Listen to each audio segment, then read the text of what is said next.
우리를 너무 사랑하셔서 십자가에서 또 피 흘려 죽으신 우리 예수님 때문에 또 행복하고 또 당당한 삶을 사시는 우리 성도들 되시기를 주님의 이름으로 축복합니다. 신약성경 앞부분에는 네 권의 복음서가 있습니다. 마태, 마가, 누가, 요한. 왜 복음서를 네 권이나 이렇게 만들어 놨을까? 그것은 예수님을 잘 알고 잘 믿게 하기 위해서 그렇습니다. 한 권으로 되어 있는 예수님이 아니라 네 부분의 예수님의 제자들이 다른 각도에서 예수님에 대해서 이렇게 기록을 해놓은 거기 때문에 더 풍성하게 예수님을 알 수 있고 더 예수님을 잘 믿을 수 있는 그 요인들이 그 속에 들어가 있는 것이죠. 그래서 하나님이 얼마나 세심하게 배려해 놓으셨는가 감사가 될 뿐입니다. 마태복음과 누가복음은 예수님의 탄생으로 시작을 합니다. 예수님께서 마리아의 몸에 성령에 잉태되셔서 태어나신 그 사건을 시작으로 마태복음과 누가복음은 그렇게 시작을 합니다. 근데 마가복음은 공생애부터 시작합니다. 태어나신 얘기는 없고 공생애 바로 요단강에서 세례를 베풀고 있는 세례 요한을 찾아가서 예수님이 세례를 받으시면서 공생애를 시작하는 것부터 시작합니다. 요한복음은 어디서부터 시작하냐면 하늘부터 시작합니다. 하늘에서. 이 땅에 오시기 전에 예수님께서 하나님과 함께 계셨죠. 태초에 말씀이 계시니라. 그 말씀이 하나님과 함께 계셨어요. 그 말씀은 곧 하나님이시라. 하나님께서 하나님과 태초에 함께 계셨다. 거기 계셨다. 거기서부터 요한복음은 이제 시작이 되죠. 그리고 마가복음과 누가복음은 예수님의 승천을 마지막으로 이렇게 또 내용으로 넣어놓고 있습니다. 그래서 예수님에 대한 이런 네 복음서를 이렇게 종합해 보면 예수님의 걸어가신 길, 예수님의 삶의 행적들을 우리가 더 많이 풍성하게 알 수 있습니다. 성경의 이 복음서에 나와 있는 예수님이 가신 길을 우리 화살표를 가지고 잠깐 설명을 해 드리겠습니다. 첫 번째 화살표는 위에서 아래로죠. 요한복음 1장 14절에 보면 말씀이 육신이 되어 우리 가운데 거하시매. 말씀으로 하나님 앞에 계시다가 육신의 몸을 입고 이 땅에 오셨다는 것입니다. 하늘 보좌에 계시다가 이제는 이 땅 구유로 동물들의 구유로 내려오신 것입니다. 존귀한 자리에 계시다가 누추한 자리, 천한 자리로 내려 앉으신 것입니다. 예수님의 첫 번째 길, 첫 번째 행적은 위에서 아래로 이렇게 내려오신 것이죠. 하늘 보좌에서 말구유로 내려오신 것입니다. 두 번째는 화살표가 막 이렇게 섞여 있죠. 마가복음을 보면 마가복음은 예수님의 공생애를 어떻게 설명하고 있냐면 이 갈릴리 호수가 이렇게 있으면 예수님께서 계속 배 타고 왔다 갔다 하시는 걸로 이렇게 설명을 하고 있습니다. 이 동네에서 저 동네로 가는데 배를 타고 왔다 갔다 하시죠. 그리고 내리셔서는 또 마을로 계속 돌아다니시는 것이죠. 예수님께서는 어렵고 힘들고 외로운 사람들을 찾아서 끊임없이 돌아다니신 것이죠. 가서 말씀을 전하시고 또 가르치시기도 하고 또 능력으로 그들을 고치시기도 하고 또 부족함을 채우시기도 하는 것이죠. 알아주는 사람도 없고 좋은 소리도 듣지 못하는데도 끊임없이 돌아다니시면서 사람들을 만나시고 그들을 기쁘게 하고 유익하게 하셨습니다. 세 번째 화살표는 이것입니다. 오늘 말씀을 설명하는 화살표입니다. 예수님께서 갈릴리에서 예루살렘으로 이렇게 올라가셨고 빌라도 법정에서 갈보리 언덕으로 이렇게 올라가셨습니다. 달려 죽으실 십자가를 메고 올라가신 것입니다. 올라가는 화살표가 오늘 우리가 말씀에서 살필 화살표 내용이고요. 네 번째는 아래서 이제 위로 올라가죠. 승천. 이 땅에서의 사역을 잘 마치고 구원 사역을 마치고 부활하시고 승천하셔서 원래 계셨던 그 보좌 위로 올라가신 것입니다. 예수님께서 행적을 우리가 이렇게 네 가지 화살표를 가지고 우리가 확인을 했습니다. 근데 이 길과 이 행적들을 우리가 쭉 살펴보면 이해할 수 없는 부분들이 많이 있습니다. 왜 그렇게 하셨을까? 의문이 들기도 하고, 어떤 것은 바보 같은 행동을 하셨다 이런 생각이 찾아오는 그런 행적도 있고 걸어가신 길도 있고 그렇습니다. 예수님은 자기의 권리를 이제 포기하셨습니다. 하늘 보좌는 통치의 자리입니다. 존귀와 영광을 받으시는 자리입니다. 귀한 자리입니다. 근데 그 자리를 포기하셨습니다. 내려놓으셨습니다. 인간의 몸을 입고 이 땅에 태어나셔서 동물들의 밥통인 구유에 누이셨습니다. 그래서 예수님의 하늘 보좌에서 이 구유까지의 이 길을 우리가 포기의 길이다 그렇게 말씀드릴 수 있었습니다. 가장 귀한 것을 포기할, 가장 천한 곳에 오신 그 포기의 길. 예수님의 첫 번째 길, 첫 번째 행적은 포기의 길입니다. 예수님께서 수고하셨습니다. 갈릴리 전역을 배를 타고 돌아다니시면서, 걸어서 돌아다니시면서 사람들을 만나셨죠. 그 무더운 그 날씨가 있는 그 지역에서 끊임없이 활동하시고 움직이셨다는 것은 땀범벅이로 사셨다는 것입니다. 먼지도 이렇게 많지 않습니다. 땀으로 먼지로 흠뻑 뒤집어 쓰시고 걸었던 길이죠. 그렇지만 예수님께서는 만나는 사람들을 따뜻하게 대하시고 배려하시고 그들의 필요를 채워주셨습니다. 어려움이 있으면 해결해 주시고 얽어매고 살고 있으면 풀어주시고 그들이 곤욕스러운 상황을 만났으면 그 수치를 모면하게 하시는 그런 일들을 하시면서 부지런히 일하셨습니다. 예수님의 마음에는 늘 사람들이 있었습니다. 사람들이. 하나님의 사랑이 필요한 사람들, 예수님의 손길이 필요한 사람들이 있어서 그 사람들이 있는 곳은 어디든지 찾아가셔서 그들의 필요를 채우고 그들을 도우신 것입니다. 예수님의 갈릴리 전역을 돌아다니셨던 이 두 번째 길, 두 번째 행적은 수고의 길입니다. 수고의 길이죠. 공생의 3년은 수고하는 길입니다. 우리 하나님께서도 시편에 보면 졸지도 주무시지도 않고 우리를 도우신다고 말씀하셨는데 예수님도 잠이 부족하셔서 배에서 쪽잠을 자기도 하시고요. 왜? 사람들을 찾아 만나야 되니까요. 때로는 밤이 새도록 기도하셔야 돼. 힘을 얻기 위해 기도하셔야 되니까 결국은 예수님은 이렇게 갈릴리 전역을 수고의 길을 걸었던 것입니다. 예수님은 희생하셨습니다. 오늘 말씀 32절 말씀입니다. 예루살렘으로 올라가는 길에 예수께서 그들 앞에 서서 가시는데 그들이 놀라고 따르는 자들은 두려워하더라. 지금 갈릴리에서 예루살렘으로 이렇게 올라가죠. 이제 예루살렘에 가서 이제는 빌라도 법정에서 또 갈보리 산으로 올라가시죠. 근데 이 예루살렘으로 가는 길에 예수님께서 앞장서서 걸어가시는 것입니다. 그랬더니 사람들이 놀라기도 하고 또 두려워하기도 하죠. 왜냐하면 예루살렘에는 예수님을 미워하고 혐오하고 죽이려고 하는 계획을 가지고 있는 유대 지도자들이 포진하고 있었던 것이죠. 사람들이 볼 때 예수님이 예루살렘으로 올라가는 길은 사지로 들어가는 길입니다. 사지로 들어가는데 예수님은 당당하게 걸어가시고 제자들과 사람들은 놀라고 두려운 마음으로 쫄래쫄래 쫓아가고 있는 것입니다. 예수님께서 여기 제자들에게 올라가야 되는 이유에 대해서 또 앞으로 당할 일에 대해서 말씀해 주시고 계십니다. 그게 33절, 34절인데요. 33절 보시면 보라 우리가 예루살렘에 올라가노니 인자가 대제사장들과 서기관들에 넘겨짐에 그들이 죽이기로 결의하고 이방인들에게 넘겨주겠고 내가 예루살렘에 올라가면 넘겨진다. 내가 넘겨진다.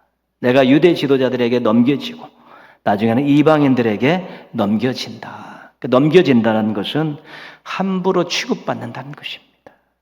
너가 넘겨주는데 함부로 취급한다는 것이죠. 그래서 유대의 공회인 사내들인 공회에 가지 않습니까? 거기 끌려갔을 때 거기서 사형 언도를 받습니다. 죽어 마땅한 자다 그렇죠. 그리고 나서 로마 병사들에게 넘겨주지 않습니까? 로마 병사들은 이건 십자가에 죽어 마땅한 인간이다.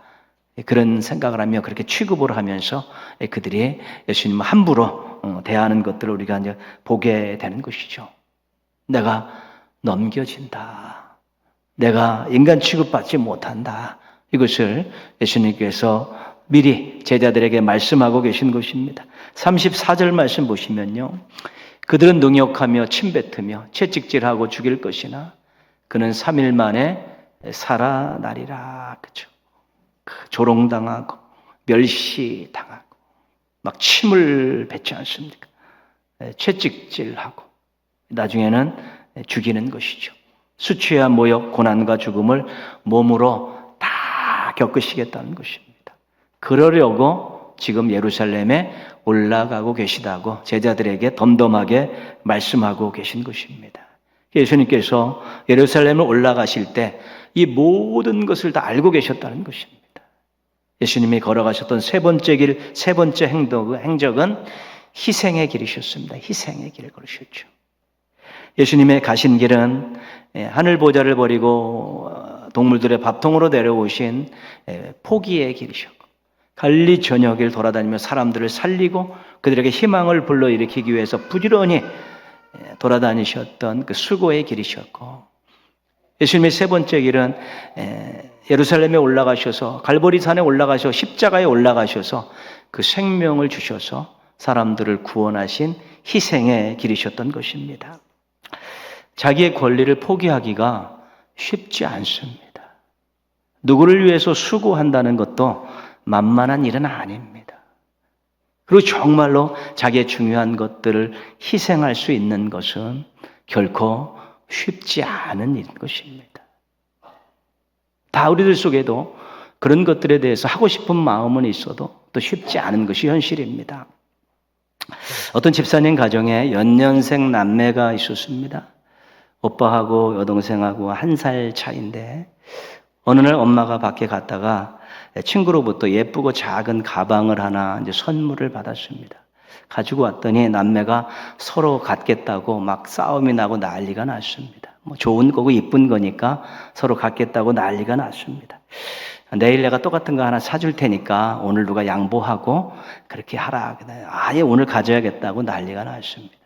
집사님이 아이들한테 양보에 대해서 내가 조금 신앙적으로 가르쳐야겠다, 그런 마음을 가지고 불러 앉혔습니다. 만약 예수님이 이 자리에 계셨다면 뭐라 그러셨을까? 오빠 보러 네가 예수님이라면 뭐라 그러셨을 것 같냐? 예수님이 동생한테 너의 자리에 있었으면 뭐라 그러셨을 것 같냐? 이렇게 물었습니다. 예수님께서 그래, 동생 너 먼저 해라. 내가 양보할게. 오빠 먼저 해. 내가 양보할게. 이렇게 말씀하시지 않았겠느냐? 동생과 오빠가 아무 말 못하고 눈만 껌뻑거리고 있는데 오빠가 이야기합니다. 동생 평강아, 내가 양보할게. 네가 먼저 예수해. 그렇게 얘기했다는 것이죠. 누구도, 아이들도 손해보기 쉽고 자기가 좋은 곳 가고 싶은 마음들 있죠. 우리들에게도 다 있는 것입니다. 근데 그것을 넘어서서 또 주님을 위해서, 누군가를 위해서 포기하고 수고하고 희생하는 일들은 아주 귀한 일입니다. 어떻게 예수님은 가능하셨을까? 이 길을 걸어가실 수 있으셨을까? 사랑하시기 때문입니다. 사랑하시기 때문에 하늘 보좌라는 그 엄청난 귀한 자리를 내려놓으실 수 있으셨고요.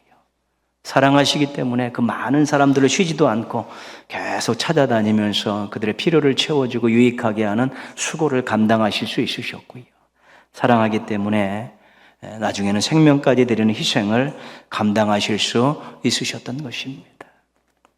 자녀를 가지고 계신 분들, 자녀를 키우고 있는 분들 다 경험한 것 아니겠습니까?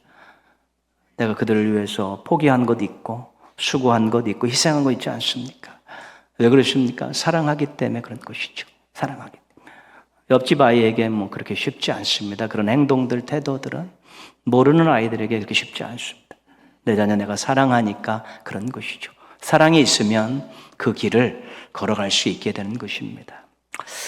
예수님 그 길을 걸어가는 것 보면서 정말 세상의 눈으로 볼 때, 세상의 가치관으로 볼 때는 어리석은 것 같고 바보 같은 것 아니겠습니까?